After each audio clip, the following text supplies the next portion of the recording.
दृष्टी. आजचा हा शेवटचा दिवस होता. तिला कुठल्याही परिस्थितीत निर्णय घेणं आवश्यक होतं. जीवन मरणाचा प्रश्न होता, आयुष्याचा प्रश्न होता. आजपर्यंत तिनं खूप काही केलं होतं, पण कशालाच यश येत नव्हतं. सगळं देवधर्म झाले, मंत्र झाले, महाराज झाले, पूजार्थ झाले, सगळ्या प्रकारचं जेवढं काही करता आलं तेवढं केलं, पण कुठल्याच बाबतीत यश आलं नव्हतं. तिला शेवटी सांगितलं होतं, कुठल्याही परिस्थितीत 1 वर्ष झालं तर ठीक आहे, नाहीतर संपलं. तिला कळत नव्हतं. ते रात्र तिच्यासाठी अजूनही डोळ्यासमोर उभं होतं.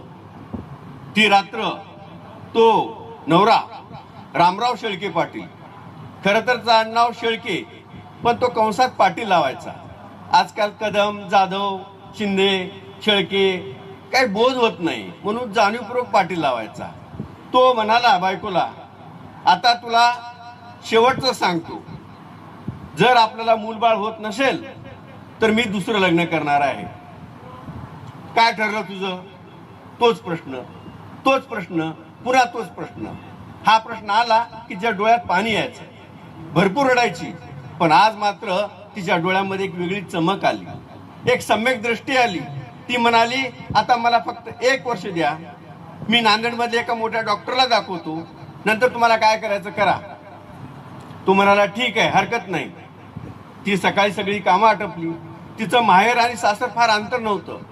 मग सासर म्हणजे मनूर पासून उमरीपर्यंत जायचं, भेटेल ते रेल्वेने पकडायचं, नांदेडला यायचं आणि आठवण्या गुंडेगावला जायचं, हे ठरलेलं.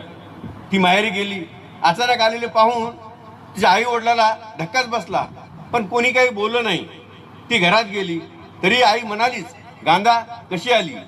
तिचं नाव गांधारी. महाभारतातली गांधारी डोळ्यावर पट्टी बांधलेली असेल, पण ही पट्टी बांधलेली नव्हती, पट्टी काढणारी होती. ती गप्प बसली, घरात गेली, कोणी काही बोललं नाही. ती रात्र तसंच गेली. सकाळी मात्र आईला खोदून खोदून विचारावं वाटलं.